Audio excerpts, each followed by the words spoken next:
Hello and welcome to A Book in 5 Minutes. I'm Lindsay Milner. Today I'm looking at a book called Good Nature and it's written by Willis. It's subtitled Improve Your Health and Happiness with Nature, One Simple Step at a Time. This book, the central message of get outside in nature, it's good for us.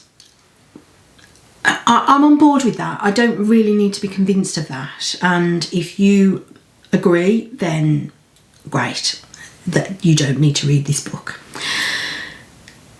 The problem I have with the book is I found it really irritating in a number of ways. First of all, it was too detailed, quoting far too many scientific studies. And it just wasn't an interesting read because it was just comparing one scientific study with another. She goes into a lot of detail about how seeing nature can help us, how smelling nature can help us, how touching nature can help us, how being in nature can help our gut microbiome. There's lots of different angles for how nature can help us. Okay, fine, but do we really need all of that detail? And the real problem with the detail I have is that some of it doesn't take account of personal preferences, it doesn't take account of personal circumstances. I mean, for example, I'll give you a couple of examples. She quotes one study where they looked at, is having a garden better for you than having an allotment? And that study concluded that the people who had an allotment had greater well-being than the people who had a garden at home. Okay, what am I meant to do with that information? I have a garden, I don't have an allotment. I do not have time to tend an allotment. And I probably also don't have enough time to wait to be allocated an allotment because it'll probably take 10 years before one becomes available in the centre of Birmingham. They're not easy to come by. So that study really just isn't any help to me and doesn't take account of where my personal life is, and I think the same for everybody. It just doesn't take account of what's going on in people's lives and what works for them. Another one she talks about, she's looking at the colour of flowers and how they can help cheer us up, how they can help us to feel better. Again, probably not many people would argue with that. I know some people won't like flowers, or if the pollen gives them hay fever, that those people are, but again, they're not going to want those flowers because they don't want the hay fever. But that concludes that yellow is the least popular colour for flowers. But we love sunflowers, we love little primroses, and we love seeing the yellow daffodils dancing around, heralding the arrival of spring. Does that mean we shouldn't bother to grow yellow flowers because they're the least favourite? Of course it doesn't. So that study to me didn't really help me with anything, and it doesn't take account again of personal favourites. You know, some people might choose yellow flowers as their favourites, others might say, oh no, I like pinks and purples, I like oranges and the bright flame coloured flowers. Everybody's got personal preferences in what they like. She also doesn't really take account of the wider environmental impact. She talks about, obviously, walking in an urban area with no trees is not as good for us as walking in a park or in wooded countryside. And again, those things are probably fairly obvious and something that, city planners maybe ought to be thinking about. But again, it's not taking account of where people are. If you live in an urban area that doesn't have a lot of greenery around it, you as an individual can't really do anything about that, apart from take on board the general point that go somewhere where there is more nature because that will be better for you. But again, you don't need all the scientific studies to really give you the detail and tell you that.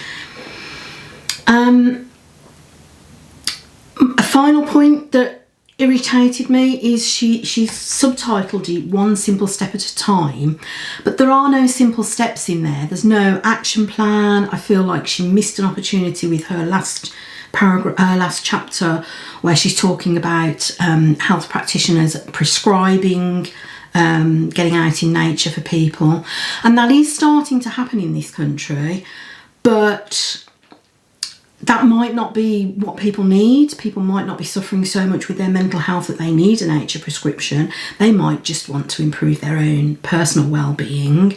So those simple steps could actually be fairly useful to people. So, should you read the book? I'm tempted to say no, just don't bother. But to be fair, I read this book as part of a book club membership, and other people in the book club really liked it. They were positive psychology practitioners, so perhaps if you have an interest in using nature for positive psychology interventions, then yes, it could be a useful read. And also for clinicians looking at improving people's mental health and well-being.